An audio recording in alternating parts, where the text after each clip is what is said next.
your clients can use the service to share files. Finally, Matt will provide a 10-minute demonstration of the 3 ways your clients can share files using eFolder Anchor. And we'll have time at the end as well for questions. Now, let me introduce Matt. Matt Dugan directs the product vision for Anchor. Matt is experienced in all stages of the software development lifecycle and product offering rollouts, from analysis through design and implementation to end-of-life wrap-up. From successful startup exits, including GooseX and Aperture, through new enterprise initiatives, including Dell Software Group, Matt looks back on over a decade of delivering to partners and customers what they love, easily realized value. Matt, thanks so much for joining us, and welcome today. Thanks so much for having me. Great. So let's jump right into the content. You know, the first thing that we want to talk about today is what are some of the existing client file sharing challenges? So what are some of the things that we're still seeing clients doing today, and some of the things that clients are struggling with? The first is email, and email for the longest time has been the mode of file sharing, and it's not going to go away. That's not the point of today's webinar, but the point of today's webinar is just to introduce better methods of file sharing. And the problem with email is that email is very much a one-way street, where if you're trying to collaborate with other individuals, you're basically sending files back and forth. And there's no way for people to collaborate at the same time. There's also no visibility into how files are actually being shared. So if you send it off to one individual, you don't know if that email is being forwarded to others. You don't know how many times it's been downloaded or where it's been propagated to. And then on the screen, we have a more practical implication or problem that occurs with email, which is that a lot of times clients are dealing with large file attachments. You see this in design in the design industry or with architecture firms. Even when people are sending files or they want to share folders, it's largely impossible with email because you have file size limits. And so you end up with this ugly prompt saying that, you know, the file you're attaching is too large and you have to find some other way to share. So there's a few challenges already that we present with email. The first is that you're not able to collaborate in a dynamic fashion. You have to send files back and forth. You're unable to track how emails and files are shared. And then finally, on a more practical level, there's limitations to email, such as file size attachments and their size. So what ends up happening is that people start coming up with new ways or different ways to share files. One of those ways is USB flash drives and CDs. So basically putting something on disk and then sharing these items and thinking that that's a good way to share files. Obviously, this is a huge security risk if you have sensitive corporate data or business data that's existing on these USB flash drives, which can be easily lost or shared with wrong individuals and used for nefarious purposes. So there's a lot of problems that present themselves when you store sensitive data on a physical device. And again, you're running into the same issues where a USB flash drive and CD, it's just a mode of transport. It's not really a methodology for people to collaborate on files. It doesn't promote internal and external collaboration, especially if you're dealing with third parties. It's not easy or really smart to be sharing a USB flash drive with your information. And then there's finally, there's been the advent of consumer-grade file sync. So file sync is largely a step in the right direction.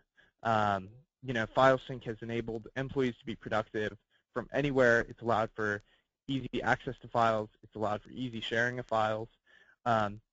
The problem comes in when clients introduce consumer-grade file sync to their business environments. So when they're using a solution like Dropbox or Microsoft OneDrive, there's not a lot of visibility into how files are actually being shared. You're not able to see where these public links actually get propagated to. Are they being shared with the right people, or are they being shared in the wrong ways? And that's really something that is so crucial and important for any business today is to make sure that they have good data governance.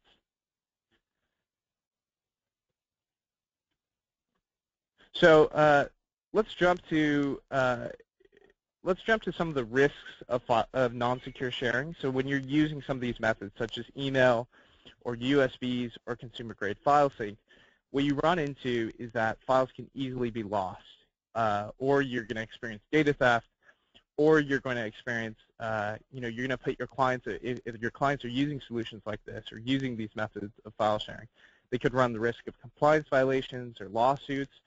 And on a more practical level, they could just lose access to their files. Data today is the lifeblood of businesses.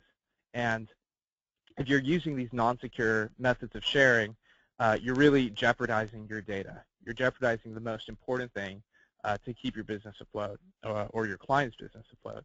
So implementing new ways to share files that are both easy and secure, that's not going to interrupt business productivity, but it's also not going to jeopardize security, is of utmost importance.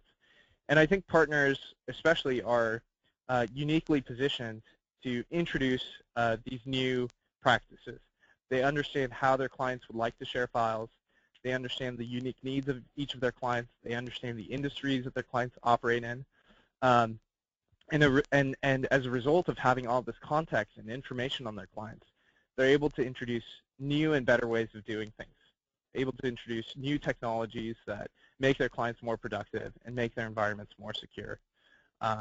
And so today we're going to show you 3 ways that you can help your clients, starting today, share files in a more secure and easy fashion,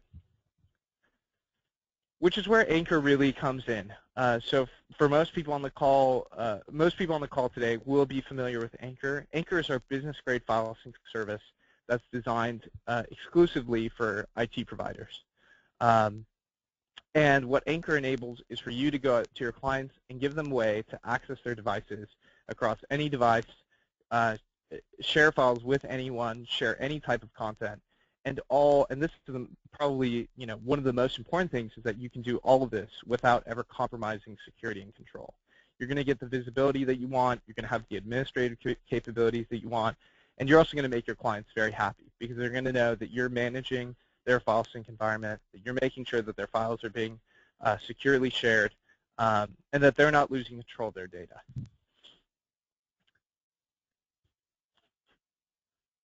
So let's move into 3 ways to securely share files with business-grade file sync. So how can you use Anchor to share files? So this first method is actually not the most secure method. It's what most people are, but it is what most people are familiar with. And this is simply, going into the desktop agent, right-clicking a file, and then clicking on Share Link. What that does is it creates a public URL, just like many consumer-grade file sync products. It creates a public URL that your clients can then easily share. So if you have a document that's not so sensitive, maybe it's a white paper that your clients are working on, or it's just a document that they want to share internally that doesn't have any sensitive information, this is a great way to share files. This is a great and easy way that they can copy the URL, throw it into an email, and then send off that email, and anybody can access it. So no real problems there. Again, the most straightforward method for sharing files. The first secure method that I actually would like to introduce the audience to is public sharing with security controls. So this is taking the share link one step further, and hopefully many people on today's call are familiar with some of these controls, but just to go over them, what you can do is after clicking on share link, you'll have this prompt.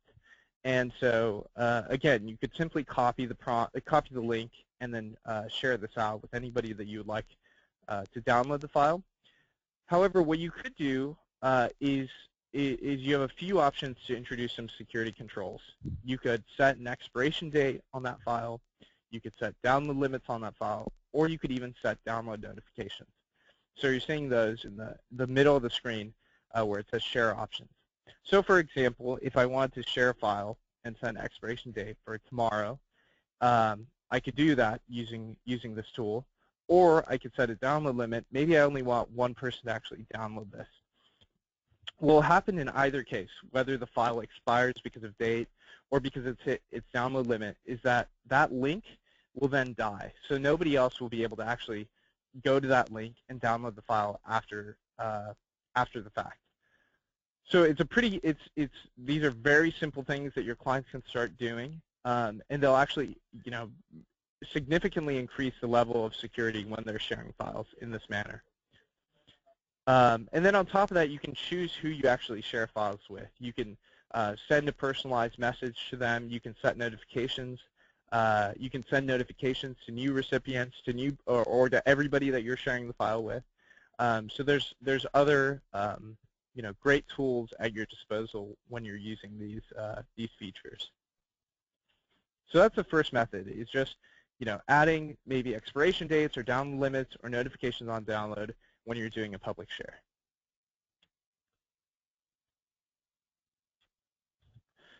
The second method that that you should be aware of and should definitely show your clients is secure sharing with enforced credentials. So a secure share with an anchor requires that any recipients of the file, when you select the secure share, any recipients of the file have to log in to actually access that file. So what this does is it actually enables a lot of visibility and a lot of audit into the file. So whether that file gets downloaded or modified in any way, when you enable a secure share, you're able to see all of that information because the person is logging in as a user and accessing that file. So in the case, if you were to do a secure share with an anchor user, they would use their anchor credentials to access the file. However, if you did a secure share with an external third party, for example, a contractor that maybe you're working with or a transcriptionist or anybody else that you still want them to you want to enforce credentials on them and make sure that you have visibility in how they're using that file, what would then happen is that Anchor would automatically create a guest account for them, and they would use these guest credentials to log in and access the file. So Secure Shares is a great feature. All you have to do, again, when you click Share Link, you're going to see this prompt, and you just have to select Secure Share, and this feature is then enabled.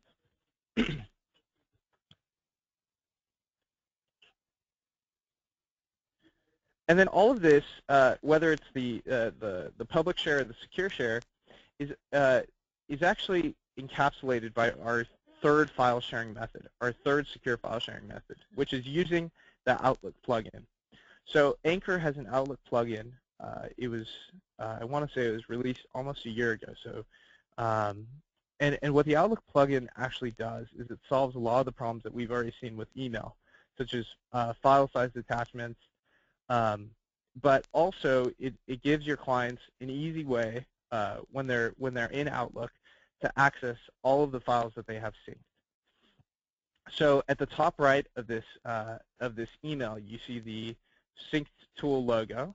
So all they have to do is click a tab, and they're presented with this prompt, and they can scroll through and select the file that they want to share.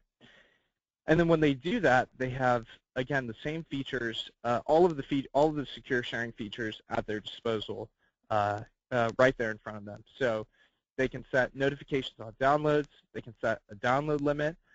In this case, the individual selected a download limit of 7. Or they can set the share to actually expire after a certain amount of days. So in this case, the share will expire after 10 days. And then finally, they can also enable a secure share where they actually enforce credentials on the individual. So either having that person access the file through their Anchor account or through a guest account. So all of these features can be easily accessed using the Outlook plugin.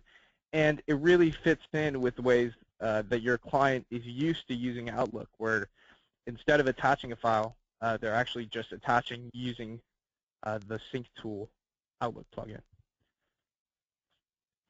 So I'm going to check the question queue and see if anything has come in so far.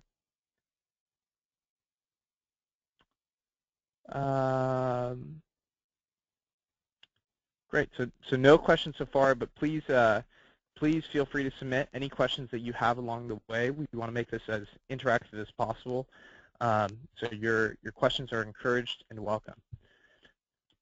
So let's jump into the actual 10-minute demo now. Matt, if you could show the audience what each of these different sharing methods actually looks like, I think that would be greatly appreciated. Absolutely. Let's go ahead and so let me go ahead. Yep. Yeah, exactly. Let me go ahead and make you the presenter.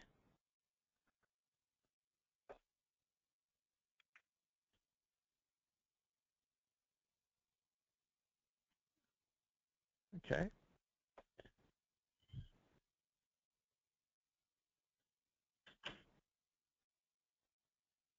Okay. Do you have visibility? Yeah, we do. It looks great. Excellent. All right. So, well, thanks for the audience, and let's just jump right into it here with the desktop public share.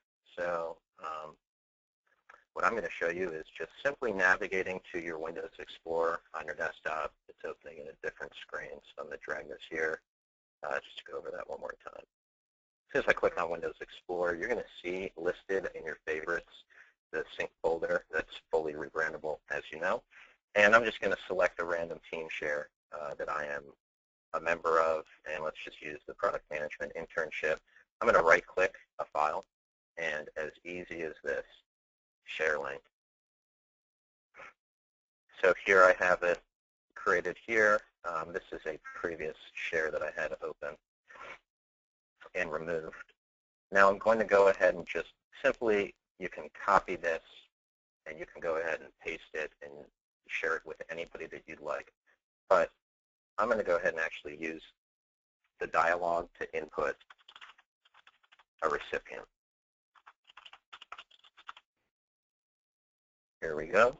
Go ahead with webinar demo. You notice how it's read-only by default. And I'm just going to indicate something with a note, a message to associate with my share. Please find the PPT, PowerPoint. Excuse me, let's click.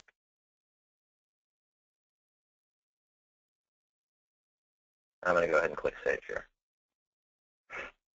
Now let's go take a look and see with our email when that actually arrives.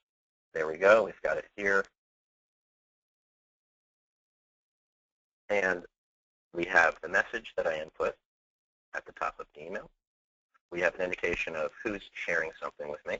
It would be myself sharing it with the actual file that we have and the file type, the extension shown, and we've got a link directly to the share. So here I go clicking the share, and now I can actually download the file.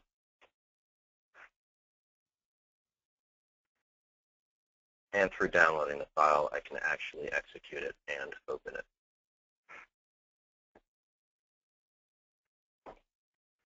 Okay. Now I'm going to show what we do when we actually interact with those extra options in the share.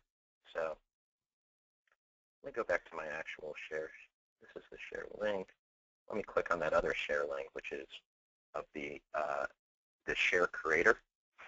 Let me go ahead and remove this.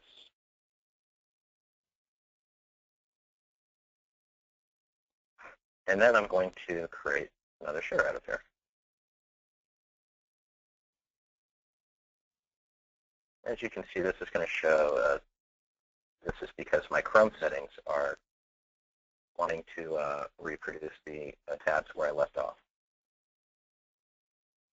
If I specify an expiration date at the end of the month, I specify download limit, let's say 1, and I want to be notified when this share is actually downloaded.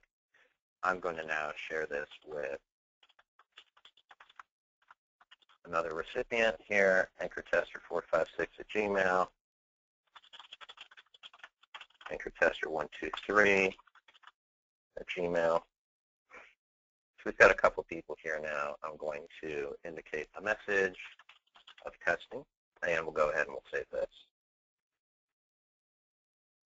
Now, from the recipient's perspective, I'm going to go back into my email account, see an item came in here, an item came in here. This is the other email account, so we'll just use this one to show from a different perspective.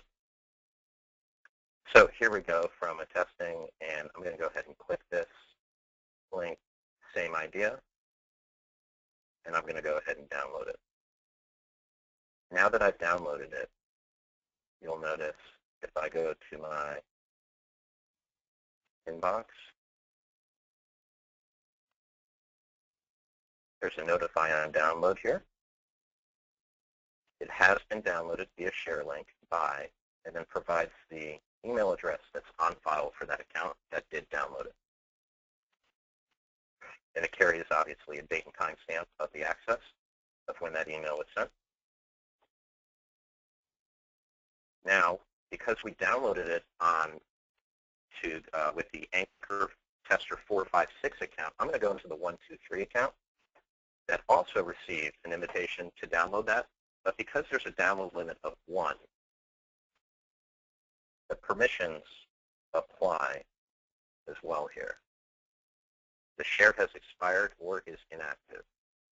And I can click back to home, and it prompts me to log in. Now I'm going to move on and show a secure share with options via email. So I'm going to go ahead and clean some of this stuff up so we get back to square one again.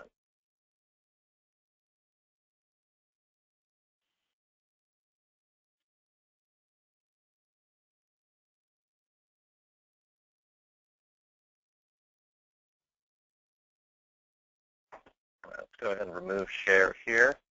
And I'm actually going to close out this tab this time. Last time it keeps popping up. So I can go ahead and even, again, straight from the desktop, I can go ahead and click to share link. It navigates me to the web UI, which I can specify. I want this to be a secure share, expiring at the end of the month, download limit of 1, notify on download.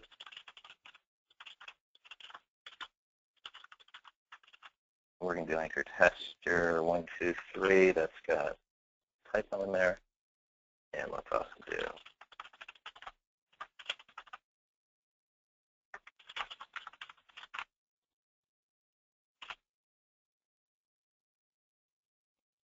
okay.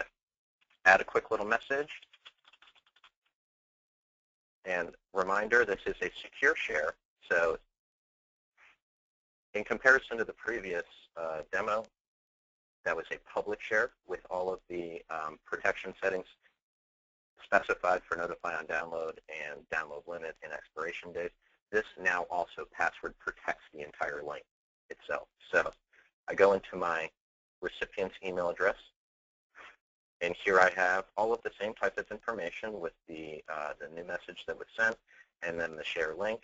Now if I click on this share link, instead of navigating me directly to the download link page, I actually am prompted to log in here. So let's see.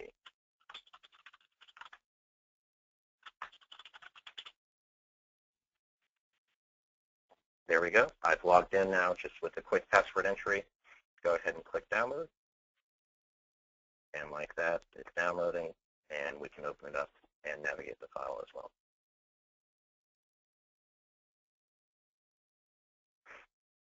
There we go. I'm going to go ahead and close this one out now, and we're going to go to the other recipient.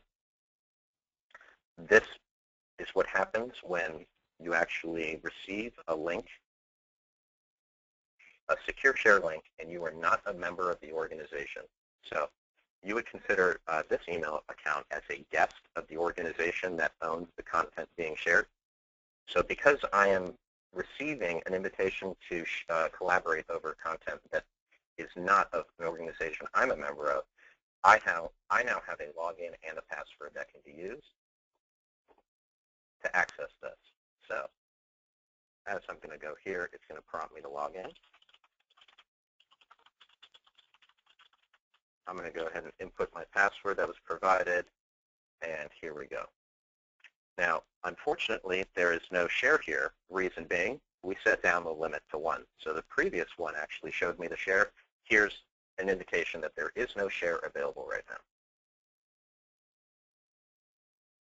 And lastly, I'm going to show what this all looks like with the Outlook add-in. Go ahead and maximize this. And here we've got an email that's drafted up to a couple recipients. The subject will be team collaboration. Hi team, I'm sharing. And I'm going to go ahead and attach a file. Let's go through the team shares, and let's navigate to that same directory that I've been sharing the entire time.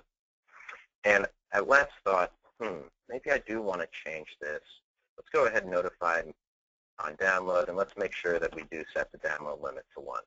I can expire the share in a month, 30 days, and we won't specify the secure share. We're just going to keep it public for now. So I'm going to go ahead and send that. And now you're going to see, as I come over here,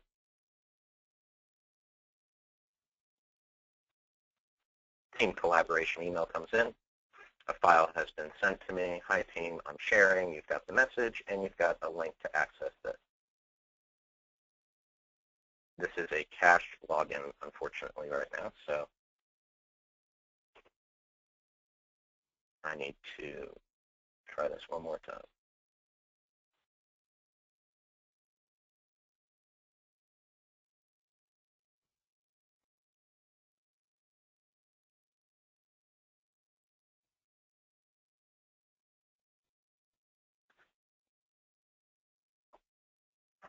So when I click the link, it will provide me the same download dialog. Right now my browser is cached, so it's holding on to the same login that I was using before. I'm bouncing around multiple accounts to demonstrate this. So it's the same window as selecting to download the files as we showed before.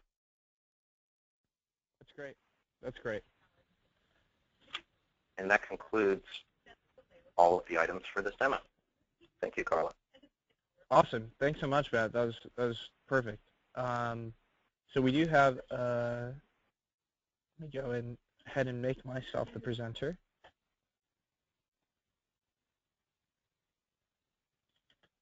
And I'm going to okay. And then, Matt, if you can let me know, just confirm you're seeing my screen.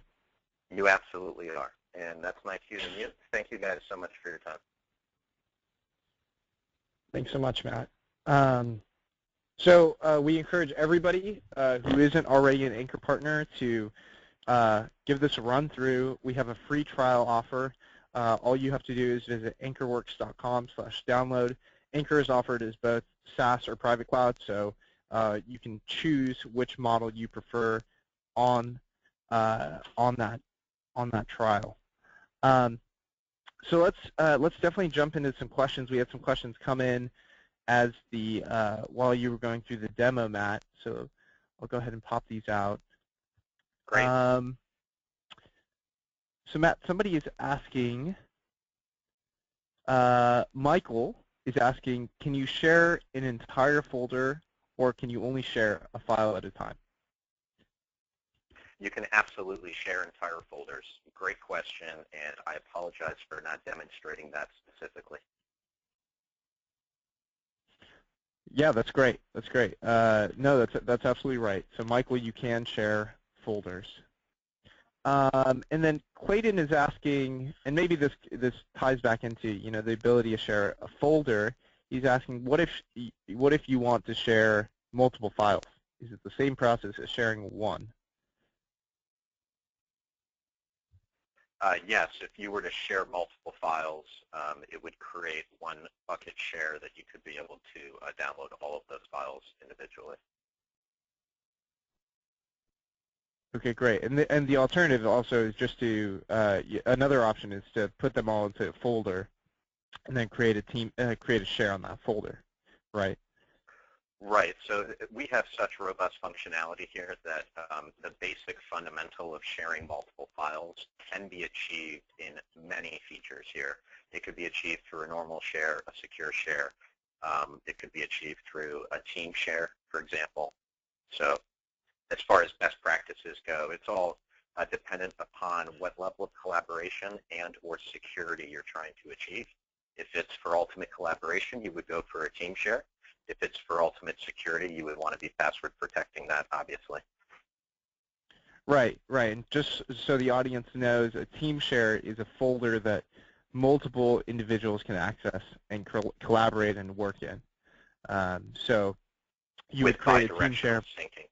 Yeah. Bi-directional syncing, exactly. So you would create a team share, for example, we have one for our marketing department where several people are in there and working on different files at a given time, and we're all able to access and share those files and edit them, and there's a rich audit trail associated with that as well. And so that basically answers Barry's question, but Matt, Barry is asking, is there auditing on all actions? And maybe you can go into what we actually do audit and track. Sure. As far as audit of all actions, is that specific to a share or is that specific to administrator actions? We've got some knowledge base articles that we can follow up on as well after this. Carlo, if we could share those with the audience. But essentially, we do activity and audit reporting, so we can track when a team share is created, when it's renamed. At the end of the day, we have a feature called the Daily Digest email, which sends an email on a 24-hour cron job schedule. You'll get an email that indicates exactly what files were changed, date, timestamp, and the directory path to that file, and the person or the account name that actually made that change. So we have tremendous granularity with audit trails and monitoring of activity and alerting. And these are all things as well that, despite how robust it, as you now know based on all of the items that I just listed, we're still ramping up and further driving and improving our auditing based on different verticals and different compliance purposes. So if there is something of need specifically to auditing and reporting, please use the community to submit a feature request, and we'd be happy to discuss that. So Barry, the short of it is that we provide significant activity logging, whether that's renaming a file or deleting a file, modifying a file, creating a file. All of that is tracked easily within Anchor. What Matt was referring to is we also have a daily digest, so you can actually subscribe to see different activities in different folders and receive a daily email that will actually tell you different activities that took place. So all of that is available with Anchor. Also, to add on to that, if you log into the administrator, the web portal as an administrator, you can specify point-in-time auditing. So you can say, in this team share, what happened between this date and time. Or you can say, based on this account, what happened between this date and time. So you could do an audit report on a specific user or an audit report on a specific group of content or files in the form of a team share. That's right. The searching for the different activities is very, very rich. The filtering is very rich. So let's look at another question here.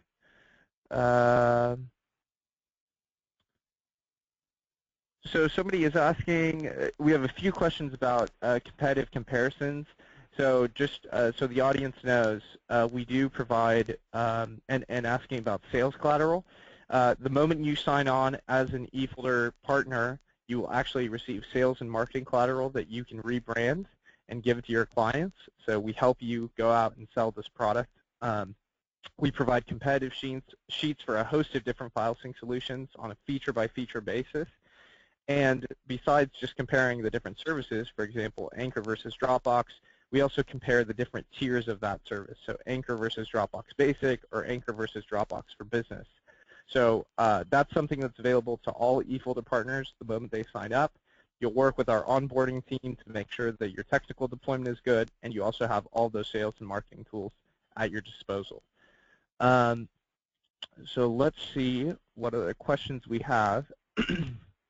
So what are the requirements for using the file sharing feature on internal servers? So Matt, maybe you want to speak to, this is the question that was posed by Maranatha, and so maybe you can speak to file server enablement, just give a brief description for the audience, and if these different file sharing methods apply when you actually have file server enablement turned on. Would you repeat the tail end of the question? Was the question targeted at a terminal server or a file server? Well, I think Maranatha is just referring to a file server, and so you know, how I would begin to answer this question is that Maranatha, yes, you can cloud enable a file server, and what that means is that you will create a team share that represents your entire file server. So your clients won't have to VPN or FTP into the file server anymore. They can work out their sync tool, and all of these sharing options, whether it's the Outlook plugin, team shares, all that will be available using through file server enablement. Yeah, and the beautiful part about the file server enablement is you have the option of either eliminating the file server altogether when you cloud enable all of that data, or you can keep that file server in-house on site if you're, you know, thinking, I like that backup and that infrastructure. I want to make sure that I've got that physical piece of hardware. We do this by way of installing an agent on that actual machine, and this agent is capable of doing it on network shares, UNC paths, MapTrace, etc. So quite versatile and robust for taking data that exists on unique pieces of hardware, whether it be a file server or, you know, a network attached storage device, etc. And we can capture that data, bring it up into our cloud, and unlock all of this world of features for collaboration and sharing and synchronization. That's great. That's great. Let me see if there's one more question. Here we have one. Another one. So this is a question on the Outlook plugin, and it's from Bill. And Bill is asking, how do we install the sync tool for Outlook, so the Outlook plugin? And Bill, the answer to that is that, well, Matt, why don't you go ahead and tackle this? But go ahead. Yeah. So if you go to synctool.com and you log in, you can go and click Download Apps, and you'll be able to see that there is the Windows app and the Mac OS app, and also the Outlook add-in and the mobile apps. The Outlook add-in, when you download it, is going to be an executable. Double-click it and run it, and it'll run through an installation wizard. It's very short and simple, and it's going to ask you then to register the tool. Registering the tool is all about just making sure that you have the proper host name for your actual sync tool service, and you have the right login and password for your user account. The user account of the user of this Outlook application, the native one. So when that happens, once it's registered, then it will unlock the ability for all of the files to be accessed through the Outlook add-in itself, as I demonstrated. When I clicked the attach button, it gave me a very quick looking glass directly into all of the files that I have on the Anchor server. And that allows me to not have to store those files locally, that I get to see those files right then and there in real time, and I can attach those files as if they were a local file. On top of that, the Outlook add-in is, you know, very intelligent in identifying when files are not loaded and saved in the actual server, and it will convert them so that you can keep a copy in the server. And we have a knowledge base article about downloading and installing the Outlook add-in as well, so I'll make sure that that content is included in our wrap-up. Yep, And the Outlook plugin is super simple to download. Everybody in our own organization, we eat our own dog food, and everybody has it installed on their machine and uses it on a daily basis. So, but as Matt said, if you're interested in the details of actually getting that installed, you can visit our knowledge base article. It's as simple as clicking, a button that downloads a file and then running the executable. So within 3 clicks, it's installing. And then Tommy is asking, what is the free trial period? So again, just going back one slide, the free trial period is for 21 days. So hopefully more than enough time for you to test it out internally. And see the value in having a business-grade file sync service like Anchor deployed. Jim is asking, does the Outlook add-in work with Outlook 2013? Matt? Absolutely. Great question. That is what I demoed on. Great. So Perfect. It absolutely does work, and the proof was in the pudding, and you'll see evidence in the recording if it's shared out.